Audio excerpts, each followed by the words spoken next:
Très heureux de vous retrouver ce week-end dans cette session d'information respirale dans l'actualité. Il s'est de retenir que de bonnes nouvelles dans le secteur du transport. 10 ans d'interruption sont désormais oubliés. Le train express Kinshasa-Matadi est de retour. Un trafic important que stratégique tombe au bon moment et salué par les usagers de ces tronçons. Le directeur général de la SCTP a lancé cette reprise devant plusieurs autorités. Les accidents de circulation à répétition, c'est de la vieille histoire. Une initiative du gouvernement congolais visant à mieux servir la population, surtout les usagers du boulevard Lumumba. Le travaux de la superstructure de la passerelle de la 7e rue est en phase de finition. En religion, les évêques catholiques d'Afrique de Madagascar rassemblent des jeunes venus de différents pays d'Afrique pour échanger sur les valeurs de justice, de paix et de la réconciliation. La rencontre panafricaine de mouvements d'action catholique des jeunes et des enfants se tient du 21 au 25 août. Mesdames et messieurs, bonsoir. Après la reprise du trafic fluvial avec ITB Kokolo, voici la reprise du trafic ferroviaire avec le train express Kinshasa-Matadi. 10 ans après, le volet commercial a été lancé ce samedi par le directeur général de la SCTP, Kimbembe Mazunga. C'était en présence de plusieurs autorités de la SCTP à la gare centrale de Kinshasa. Neftali Bombutala Ouseni et Patrick Pezozanetti pour le reportage. Nous sommes à la gare centrale de Kinshasa ce samedi 22 août 2015. Il est 7h30 heure locale. Le petit drapeau vert est levé. Le coup d'envoi du premier volet commercial du train express Kinshasa-Matadi est donné. Ce train va parcourir une distance de 365 km.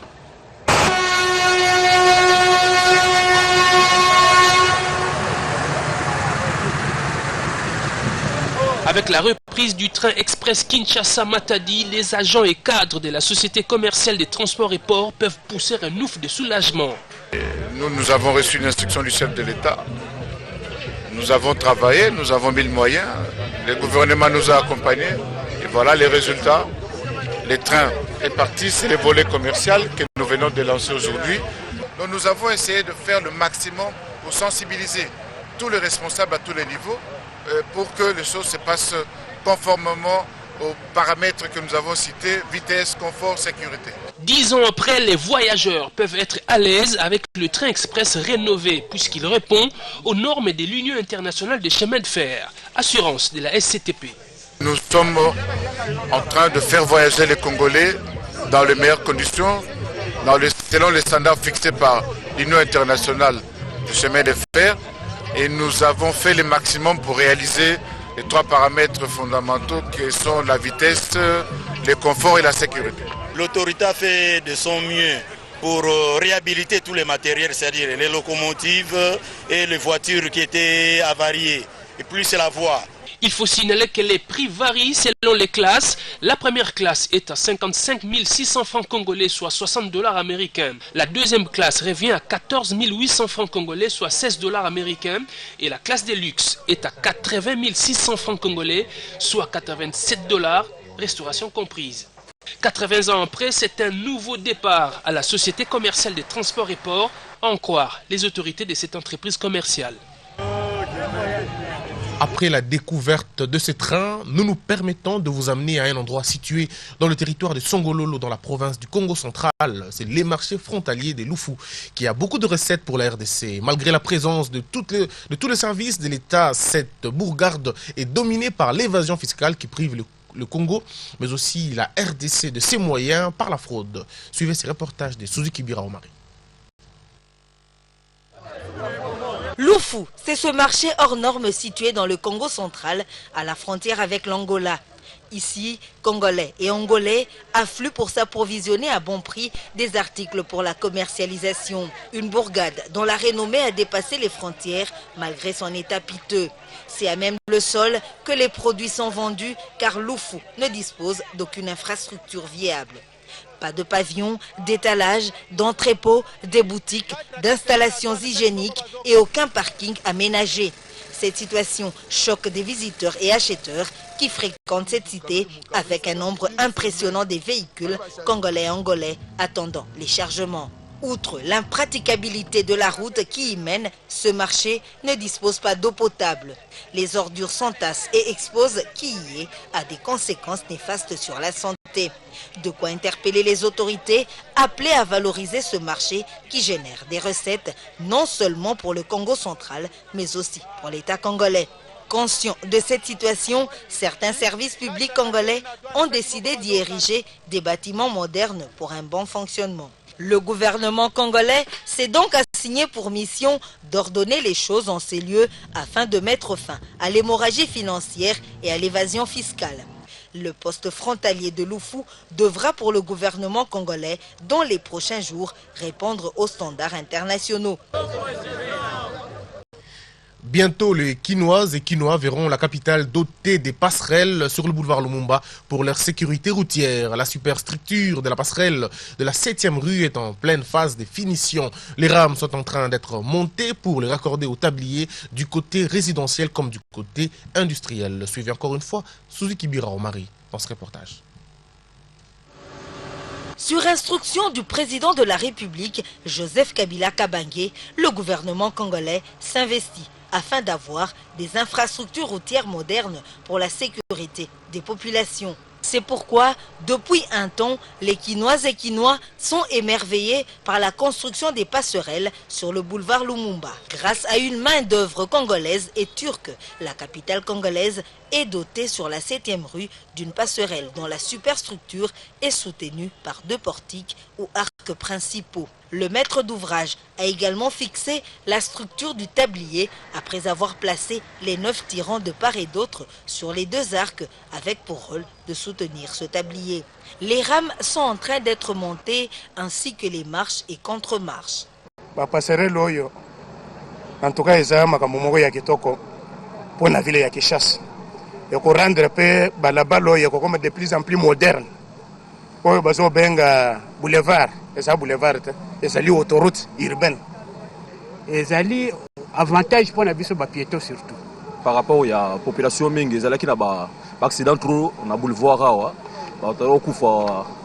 à temps en temps, mais par rapport à comment on a c'est les Sengo. C'est là où vraiment bien ils ont aidé la population pour traverser le boulevard, ou bien le boulevard véhicule vraiment avec grande vitesse. Le gouvernement a prévu d'ériger cette passerelle sur le boulevard Lumumba. Le Congolais doit être rassuré que le travail qui est en train d'être fait, c'est un travail qui sera très... Sur instruction du président de la République, Joseph Kabila Kabange, le gouvernement congolais s'investit afin d'avoir des infrastructures routières modernes pour la sécurité des populations. C'est pourquoi, depuis un temps, les Quinoises et Quinois sont émerveillés par la... Environnement, l'activité humaine sur les forêts serait à la base du changement climatique. C'est ce qui ressort de l'étude publiée dans la revue européenne Science. Selon ces scientifiques, le réchauffement climatique connaîtra la terre boisée à s'adapter, à se déplacer ou tout simplement à mourir. Telle est la conséquence de la transformation de forêts en surface agricole ou à leur dégradation. Suivez ces commentaires de Fanny Anifa Kassimona et Patrick Mpezo. D'après les scientifiques, les forêts représentent près d'un tiers des terres émergées. Tropicales, tempérées, artificielles ou boréales, les forêts sont capitales pour la santé de la planète. Cependant, si ces forêts sont aujourd'hui altérées, l'homme en est le principal responsable. Petit à petit, l'exploitation forestière grignote la surface des forêts. Selon une étude publiée dans la revue Science, près de 100 millions d'hectares de forêts tropicales ont été transformés en surface agricole entre 1980 et 2012. Selon les scientifiques, moins d'un quart de ces forêts tropicales est aujourd'hui intacte. Les 3 autres ont été soit transformées en exploitation agricole, soit dégradées. Dans ce dernier cas, les forêts sont toujours présentes, mais une bonne partie des arbres ont été coupés pour l'exploitation forestière. Pour ces scientifiques, ces changements ne sont pas sans conséquences. Plus les forêts tropicales grandissent, plus elles absorbent du dioxyde de carbone. Les parcelles détruites relâchent le CO2 qu'elles contenaient. La déforestation a eu et continue à avoir des impacts sur les émissions de carbone dans l'atmosphère. Aujourd'hui, cela contribue entre 10 et 20% des gaz à effet de serre. Ces chercheurs ajoutent par ailleurs que le réchauffement climatique contraindra les terres boisées à s'adapter, se déplacer ou à mourir. À l'avenir, la sécheresse pourrait également inverser les rôles que jouent les forêts en matière d'absorption du dioxyde de carbone. Selon ces scientifiques, si les températures ressenties il y a 12 ans devenaient plus fréquentes, ce scénario pourrait se généraliser. À ce moment-là, il est évident que les forêts ne seraient plus des puits de CO2, mais bien des sources de CO2. Pour l'Organisation des Nations Unies pour l'alimentation et l'agriculture, les forêts sont à la base de la subsistance d'1 milliard de personnes. Un enjeu de taille qui devrait se retrouver au cœur des négociations climatiques de la COP 21 prévue à Paris en décembre 2015. En attendant, les scientifiques préconisent d'établir un suivi des terres boisées les plus vulnérables. Ils encouragent aussi les États à mener une politique globale de gestion des forêts. Santé à présent, la Société d'anesthésie et réanimation de la République démocratique du Congo a clôturé ce samedi à Kinshasa son 3e congrès. Ce congrès a réuni le médecin spécialiste en anesthésie et réanimation ainsi que leurs collaborateurs, le technicien supérieur en anesthésie. Pendant 2 jours, les congressistes ont fait l'état des lieux de l'anesthésie et réanimation en RDC. Pour la 2e journée de ces congrès, les participants ont débattu le thème tel que l'anesthésie en virologie, la ventilation artificielle et l'anesthésie en pédiatrie. Hormis le médecin congolais et plusieurs autres spécialistes en anesthésie et réanimation venus d'Angola, du Bénin et du Congo-Brazzaville.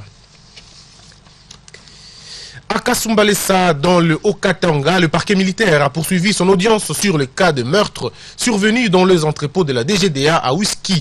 Un élément incontrôlé de la police est mis à la barre. L'affaire est donc ramenée en délibération pour ce lundi 24 août 2015. Des précisions avec Jean-Claude Mukenga Kalombo depuis Kasumbalesa. En août 2015, lors de l'ouverture de cette audience en chambre foraine par l'autorat militaire près la garnison du Haut-Katanga à Kasumbalesa, il était question pour le tribunal de s'imprégner de l'instruction du dossier. Hier vendredi, le tribunal est descendu à Whisky sur le lieu du drame afin de réunir les éléments constitutifs liés à l'infraction commise par Lombelenge Thierry, auteur de l'assassinat d'un chauffeur de track zambien sur le sol congolais. C'est le jour même que l'officier du ministère public, le juge président du tribunal militaire de Kipushi et l'auditeur supérieur du parquet militaire Kasumbalesa ont fait savoir l'importance de cette audience publique, celle de rendre la justice militaire qualitative à travers le Katanga. Ce samedi, le ministère public a proposé au tribunal la condamnation du présumé coupable, une peine capitale. La défense civile, quant à elle, plaide non coupable au motif selon lequel toutes les préventions à charge des prévenus s'avèrent non fondées au regard de la loi. L'audience est alors suspendue. Le tribunal a pris en délibération et pourra se prononcer ce lundi 24 août 2015. Kasumbalesa, Jean-Claude Mukenga Kalombo, RTGA. Justice toujours, l'ex-président de l'Union de patriotes congolais a demandé à la Cour pénale internationale de lui accorder une remise de peine. Condamné à 14 ans de prison pour avoir enrôlé des mineurs dans ses troupes, Thomas Lubanga s'est dit prêt pour la réconciliation avant de présenter ses excuses aux victimes. C'était au cours d'une audience organisée vendredi à La Haye. Suivez les commentaires de Fanny Anifa Kassemwana et Patrick Campes-Zaniti. Au cours d'une audience organisée vendredi, l'ex-milicien congolais Thomas Lubanga a présenté des excuses les plus sincères aux victimes en son nom et en celui de son organisation de l'époque, l'UPC, une milice de l'Ituri. Reconnu coupable d'avoir enrôlé des enfants dans les troupes et de les avoir envoyés au front, Thomas Lubanga a assuré que les enfants n'avaient pas de place dans l'armée à ses yeux. Il a promis de prendre publiquement position contre cette pratique s'il devait être libéré. Sa position a étonné plus d'un car Thomas Lubanga avait nié avoir enrôlé des enfants de moins de 15 ans, rappelant en outre qu'il n'était que le chef politique de la milice dont la branche militaire était dirigée par Floribert Kisambo. Pour les avocats de l'ex-milicien congolais, l'Ituri est prête à accueillir Thomas Lubanga. Toutes les communautés sont d'ailleurs favorables à son retour. Une demande rejetée par les avocats des victimes qui estiment que son retour pourrait finalement aboutir à un nouveau conflit armé. Le procureur s'est appuyé sur 3 avis défavorables émis par le gouvernement congolais et l'auditorat militaire et rappelé que les élections provinciales sont prévues fin octobre. Par conséquent, son retour pourrait créer de sérieux problèmes dans la région. L'accusation affirme cependant que Thomas Lubanga aurait transmis des informations confidentielles et interféré avec les témoins dans l'affaire Ntaganda. Thomas Lubanga s'est dit prêt à coopérer et souhaiterait reprendre des études de psychologie à l'université de Kisangani. Les juges n'ont pas indiqué la date de leur décision. Depuis la condamnation de Thomas Lubanga il y a 3 ans, la Cour n'a toujours pas tranché sur les réparations, mais vient au contraire d'accorder un délai supplémentaire de 2 mois au fond pour les victimes qui doivent faire des propositions. L'ex-président de l'Union des Patriotes congolais avait été livré par Kinshasa à La Haye en mars 2006 et a donc déjà purgé les 2 tiers de sa peine. Mais Thomas Lubanga doit désormais prouver qu'il peut se réhabiliter.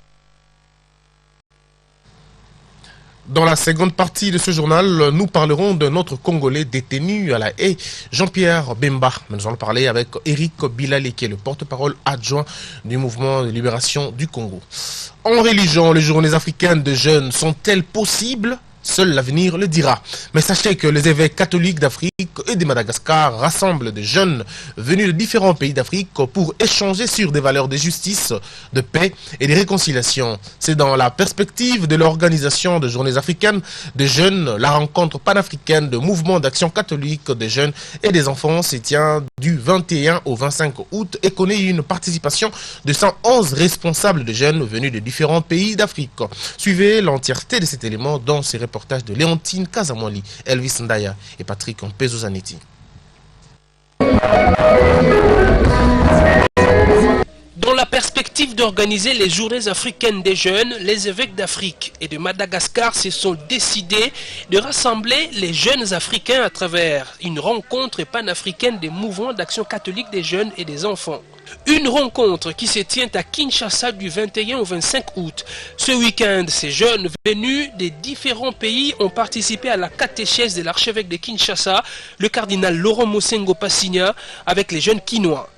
Cette rencontre panafricaine est axée sur la culture de la paix, de la justice et de la réconciliation. Voilà. L'Église d'Afrique a toujours dit que nous participons à la journée mondiale des jeunes, qui sont organisées une journée africaine des jeunes. Ça a été pensé et voulu par M. l'abbé Bass quand il était secrétaire adjoint du CHEAM. Maintenant que le Seigneur l'a rappelé à lui, nous nous sommes dit qu'il faut que cela se réalise. Congolais, Gabonais, Égyptiens, Tanzaniens, Ghanéens et d'autres nationalités ont salué l'initiative des pères de l'Église catholique d'Afrique. Ils souhaitent apporter leur contribution pour assurer l'avenir de l'Église de demain. Que l'Église a besoin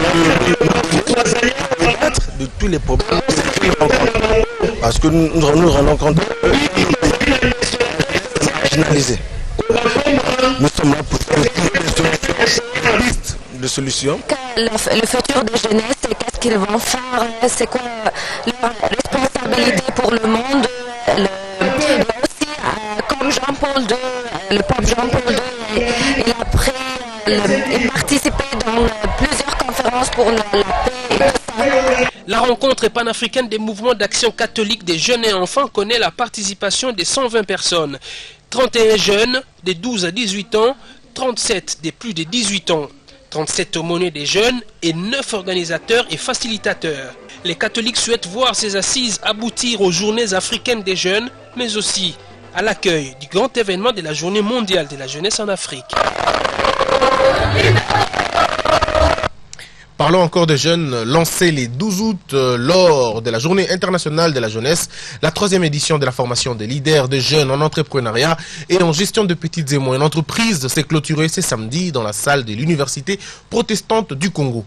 Au cours de cette clôture, plus de 300 participants à cette formation ont reçu de brevets de participation. Et ces derniers pourront désormais créer et monter leurs entreprises grâce à cette formation initiée par le Programme national pour l'emploi des jeunes, PROYEN. Suivez ce reportage de Krioni Kibungu. total, 400 jeunes, tous leaders des mouvements des jeunes, ont reçu ce samedi des brevets de participation au cours de la clôture de la 3e édition de la formation des leaders des jeunes en entrepreneuriat et en gestion des petites et moyennes entreprises. Symbole qui démontre qu'ils sont désormais capables de monter leurs propres entreprises et de les gérer, ce grâce à la formation reçue en entrepreneuriat et en gestion des PME.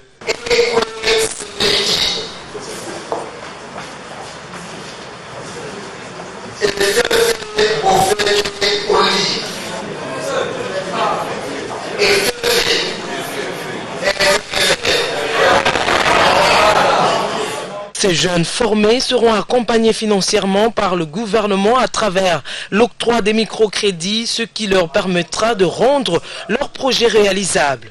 Dorénavant, constitués à 3 dans une équipe coopérative, ces jeunes doivent déposer à la direction du programme national pour l'emploi des jeunes, PROYEN en sigle, leur plan d'affaires appelé aussi Business Plan pour les dernières touches. Le coordonnateur du PROYEN, Modeste Manenga, se dit satisfait du déroulement de la formation. C'est une habitude des en avant, étant parmi les jeunes, là nous allons déterminer cette formation de la 3e édition sur l'entrepreneuriat des jeunes, sur les qualifications de la gestion de traitement d'entreprise, comme vous le savez. Les jeunes doivent intérioriser en eux que leur tête même la création de leur propre emploi. Ici de signaler qu'à travers cette initiative, le programme national pour l'emploi des jeunes vise la promotion de l'emploi des jeunes. En international, l'opposition du Congo-Brazzaville fait un front commun pour contrer Sassou à ne pas se représenter en 2016. Les deux plateformes de l'opposition s'engagent entre autres à organiser des manifestations communes pour dire non à la révision de la Constitution. Engagement pris ce samedi à Brazzaville où nous avons joint notre correspondant Roch Bouka. Dans cet engagement commun, les deux plateformes ont convenu de défendre et promouvoir le respect de l'ordre constitutionnel, la gouvernance électorale pour des élections libres, crédibles, transparentes, la justice et l'égalité pour tous, ainsi que de concevoir et mettre en œuvre des actions communes crédibles et des approches de résistance non violente et égales à rapporter le communiqué final de cette séance lu par le maître Buntutu Jean-Baptiste. De même, il a été retenu un chronogramme pour le scrutin de 2016 avec la publication des documents sur la nouvelle colère entre octobre et décembre 2015, le recensement administratif avec un nouveau fichier électoral en décembre 2015, la carte biométrique et les listes électorales en avril 2016. Le dépôt de candidature à la présidentielle en avril 2016, le bulletin unique en mai 2016, la campagne présidentielle en juin 2016, l'élection présidentielle avec un premier tour le 3 juillet 2016 et un deuxième tour le 31 juillet 2016. Enfin, les deux plateformes politiques se sont accordées pour animer des meetings populaires le 27 septembre 2015 à Brazzaville, entre octobre 2015 et janvier 2016 à Pointe-Noire, Delizy, Kali, Wesso, Djambala, Orlando et Bourg-Infondo. C'était de Brazzaville, Roch Bouka pour la RTGA. Sport. La Ligue nationale de football procédera ce dimanche à la remise du trophée de champion de la division 1. Vainqueur de ce championnat, l'Asvé Club profitera de cette occasion pour livrer un match amical face au Diable Noir de la République du Congo. Une occasion pour le club de se préparer pour les compétitions à venir. Suivez ce commentaire de Patrick Usobongese Bokuma.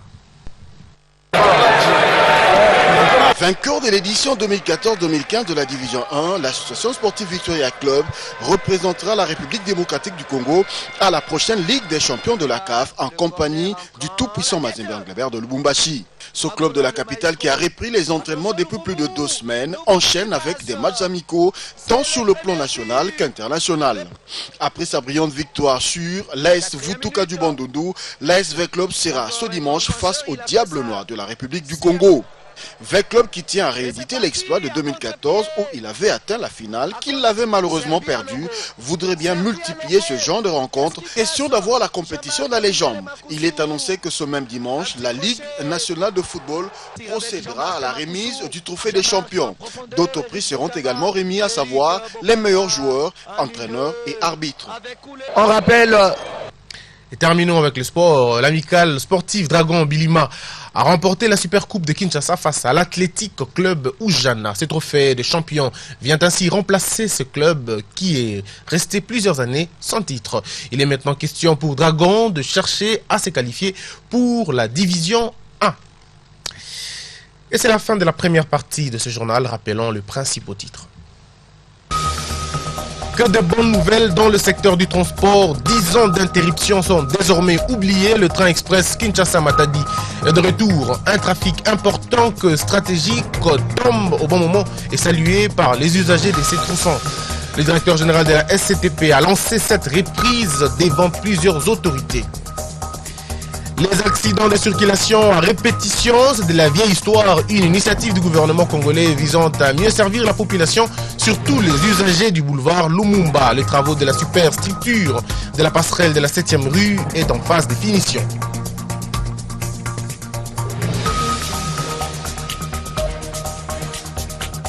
En religion, les évêques catholiques d'Afrique de Madagascar rassemblent des jeunes venus de différents pays d'Afrique pour échanger sur les valeurs de justice, de paix et de réconciliation. La rencontre panafricaine du mouvement d'action catholique des jeunes et des enfants se tient du 21 au 25 août. Mesdames et messieurs, nous allons vous retrouver dans la seconde partie pour parler d'un dossier de justice et nous vous retrouvons tout de suite après ceci. Ce journal vous a été offert par